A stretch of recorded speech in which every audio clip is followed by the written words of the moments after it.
श्रीराम जय जय राम। वेदाप्रमाणे नामही अनादि अनंत अपौरुषेय आहे। शास्त्रामध्ये असे सांगून ठेवले आहे की कृतयुगामध्ये ध्यानाने, त्रेतायुगामध्ये हवनाने आणि द्वापार युगामध्ये देवतार्चनाने भगवंताची प्राप्ती होते। परंतु कलियुगामध्ये त्यापैकी काहीच साध्य होणे शक्य नसल्याने भगवंताचे केवळ नाम घेतले असता मनुष्याला त्याचे दर्शन घडते। शास्त्राच्या या सिद्धांताचा संतांनी स्वतः अनुभव घेतला आणि लोकांना सांगितले की 3.5 कोटी जप केला असता चित्तशुद्धी होते आणि 13 कोटी जप केला असता भगवंताचे दर्शन होते। मला आपण महत्त्व देऊ नका, पण ज्या थोर संतांच्या नावावर मी नामाविषयी सांगतो ते ज्ञानेश्वर महाराज, एकनाथ महाराज, तुकाराम महाराज आणि समर्थ रामदास स्वामी यांच्यासारखे संत कधी वेदबाह्य बोलतील हे शक्यच नाही। वेदांना जे परमात्म स्वरूप अगोचर आहे ते स्वरूप संत तद्रूपत्वाने जाणतात। सध्याच्या परिस्थितीमध्ये संयमाची बंधने सुटत चालली आहेत, म्हणून संतांनी कळवळून नाम घ्या असे सांगितले। वेद भगवंताचे वर्णन करतात, नाम देखील भगवंताचेच अस्तित्व प्रकट करते। प्रत्येक वेदमंत्रांच्या आरंभी हरिओम असते, ते नामच आहे।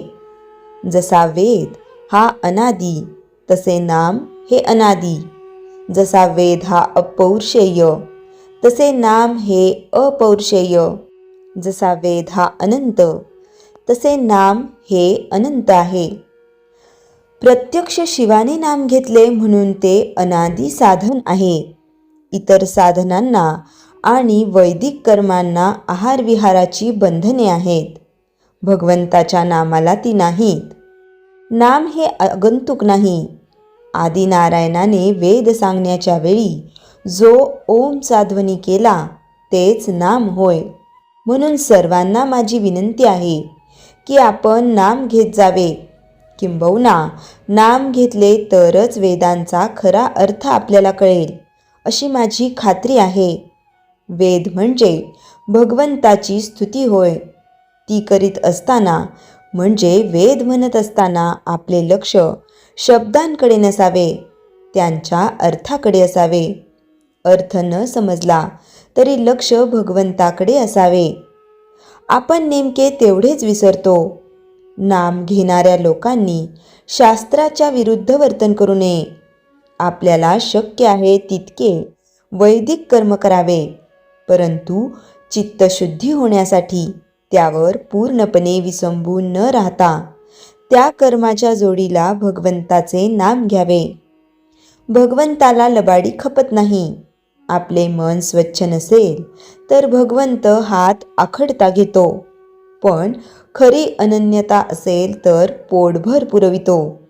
इतक्या तन्मयतेने नाम घ्या की मी नाम घेतो आहे हे सुद्धा विसरून जा। श्रीराम जय जय राम। चैतन्यवाणी। इतर साधनांनी लवकर साधल्यासारखे वाटेल, पण ते तात्पुरते असते।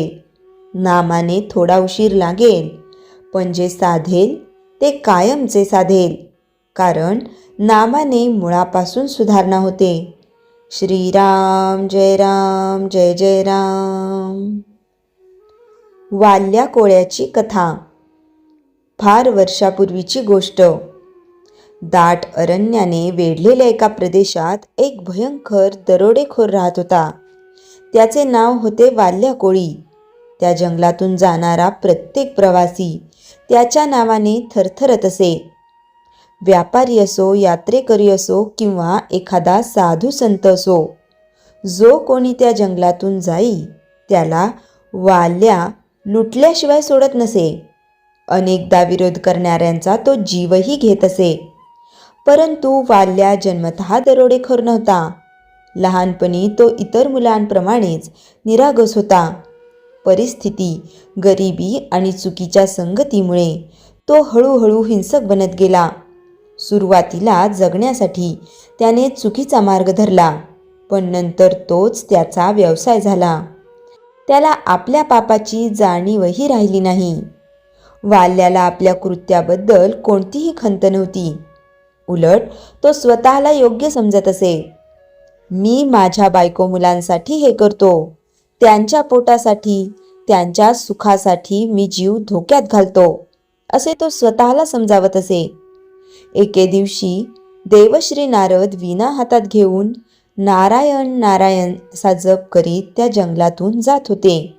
त्यांच्या चेहऱ्यावर विलक्षण तेज होते. ते पूर्णपणे भगवंताच्या स्मरणात मग्न होते. वाल्याने झाडामागून उडी मारली आणि मोठ्याने ओरडला, "अरे थांब, जे काही जवळ असेल ते काढून ठेव, नाहीतर जीव जाईल." नारद मुनी किंचितही घाबरले नाहीत. त्यांनी शांतपणे वाल्याकडे पाहिले आणि हसत म्हणाले, "वत्सा, माझ्याजवळ धन नाही, मी साधू आहे, पण मला तुझ्याशी 2 शब्द बोलायचे आहेत." वाल्या आश्चर्यचकित झाला. आजपर्यंत त्याने अनेक लोकांना लुटले होते. सर्वजण भीतीने थरथरत असत, पण हा साधू मात्र शांत उभा होता. वाल्या म्हणाला, "तुम्हाला भीती वाटत नाही का?" नारद म्हणाले, "जो परमेश्वरावर विश्वास ठेवतो त्याला भीती कसली?" या उत्तराने वाल्या काही क्षण निरुत्तर झाला. नारद पुढे म्हणाले, "तू हे सर्व पाप कोणासाठी करतोस?" वाल्या अभिमानाने म्हणाला, "माझ्या कुटुंबासाठी." नारदांनी पुन्हा विचारले, "तुझे कुटुंब तुझ्या या पापाचा वाटा उचलायला तयार आहे का?" वाल्या हसला, "नक्कीच तयार असेल." नारद म्हणाले, "जा, त्यांनाच विचारून ये. मी इथेच तुझी वाट पाहतो." वाल्याने नारदांना झाडाला बांधले आणि घरी धावत गेला. घरी पोचल्यावर त्याने पत्नीला विचारले, "मी रोज जी लूटमार करतो, लोकांना मारतो, ती तुमच्या सुखासाठी करतो. माझ्या या पापात तू माझी भागीदार आहेस ना?" पत्नीने शांतपणे उत्तर दिले, "तुम्ही आम्हाला सांभाळणे हे तुमचे कर्तव्य आहे, पण पाप तुम्ही करता, त्याचे फळ तुम्हालाच भोगावे लागेल." वाल्याला धक्का बसला. त्याने मुलांना विचारले, त्यांनीही तेच उत्तर दिले. आईवडिलांनीही स्पष्ट सांगितले, प्रत्येक जण आपल्या कर्माचे फळ स्वतः भोगतो. क्षणभर वाल्याच्या पायाखालची जमीन सरकली. ज्यांच्यासाठी तो इतकी वर्षे पाप करत होता, तेच त्याच्या पापात सहभागी होण्यास तयार नव्हते. त्याचे डोळे भरून आले. त्याला स्वतःचा तिरस्कार वाटू लागला. तो धावतच जंगलात आला. नारद अजूनही शांतपणे भगवंताचे नाम घेत उभे होते.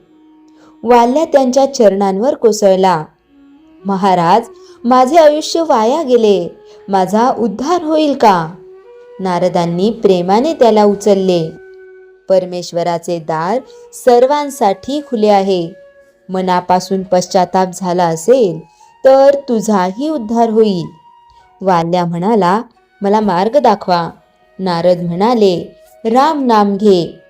वाल्याने प्रयत्न केला, पण त्याच्या मुखातून राम हा शब्द बाहेरच पडत नव्हता. आयुष्यभर पापात बुडालेल्या जिभेला राम नाम उच्चारताच येईना. नारद स्मित हास्य करत म्हणाले, "ठीक आहे, राम म्हणता येत नसेल तर मरा म्हण." वाल्या मरा मरा मरा असा जप करू लागला. अखंड जप सुरू राहिला. मरा मरा म्हणता म्हणता त्याचा उच्चार आपोआप राम राम असा होऊ लागला. त्याला स्वतःलाही त्याची जाणीव झाली नाही. तो एका जागी बसून भगवंताच्या नामात पूर्णपणे तल्लीन झाला. दिवस गेले, महिने गेले, वर्षे लोटली. त्याच्या शरीराभोवती मुंग्यांनी मोठे वारूळ बांधले. झाडांची पाने पडली, ऋतू बदलले, पाऊस पडला, ऊन पडले, पण वाल्या हलला नाही. त्याचे मन रामनामात विलीन झाले. अनेक वर्षांनंतर नारद पुन्हा त्या जंगलात आले. त्यांनी वारुळाजवळ उभे राहून हाक मारली, "वत्सा, आतून मंद स्वर आला. नारदांनी वारूळ बाजूला केले. त्यातून तेजस्वी, शांत, दिव्य तेजाने उजळलेला तपस्वी बाहेर आला. नारदांच्या डोळ्यात आनंदाश्रू आले. ते म्हणाले, आज तू पूर्वीचा वाल्या राहिलेला नाहीस. वारुळाला वाल्मिक म्हणतात. त्या वाल्मिकातून नव्याने जन्म घेतल्यामुळे आजपासून तू वाल्मिकी म्हणून ओळखला जाशील. वाल्याने नम्रतेने गुरूंच्या चरणी मस्तक ठेवले. काळ पुढे सरकला. एके दिवशी वाल्मिकी नदीकाठी फिरत होते. त्याच वेळी त्यांनी कौंच पक्षाची एक जोडी प्रेमाने विहार करताना पाहिली. अचानक एका शिकाऱ्याने बाण सोडला. नरपक्षी खाली कोसळला. मादीचा आक्रोश ऐकून वाल्मिकींचे हृदय द्रवले. त्यांच्या मुखातून शभस शब्द बाहेर पडले. मा निषाद प्रतिष्ठा त्वमगम शाश्वती समहा. हा मानव जातीच्या इतिहासातील पहिला संस्कृत श्लोक मानला जातो. याच वाल्मिकी ऋषींनी पुढे भगवान श्रीरामांचे दिव्य चरित्र रामायण या महान ग्रंथाच्या रूपाने जगाला दिले. एका दरोडेखोराचा महर्षी होण्यापर्यंतचा हा अद्भुत प्रवास आजही प्रत्येकाला आशा देतो. कितीही पापे केली असली, कितीही चुकीच्या मार्गावर गेलो असलो तरी खरा पश्चाताप, संतांचा सहवास आणि भगवंताच्या नामाची अखंड साधना मनुष्याला नव्याने जन्म देऊ शकते. म्हणूनच आजही संत म्हणतात, भगवंताचे नाम कधीही वाया जात नाही. एका नाम्याने वाल्या कोळी महर्षी वाल्मिकी झाला, तर आपणही नामस्मरणाने आपले जीवन पवित्र करू शकतो. श्रीराम जय राम जय जय राम. जयाच्या जनी जन्मनामार्थ झाला, जयाने सदा वासनामात केला. जयाच्या मुखी सर्वदा नाम कीर्ती, नमस्कार तया ब्रह्मचैतन्य मूर्ती. श्रीराम जय राम जय जय राम. जानकी जीवन स्मरण जय जय राम.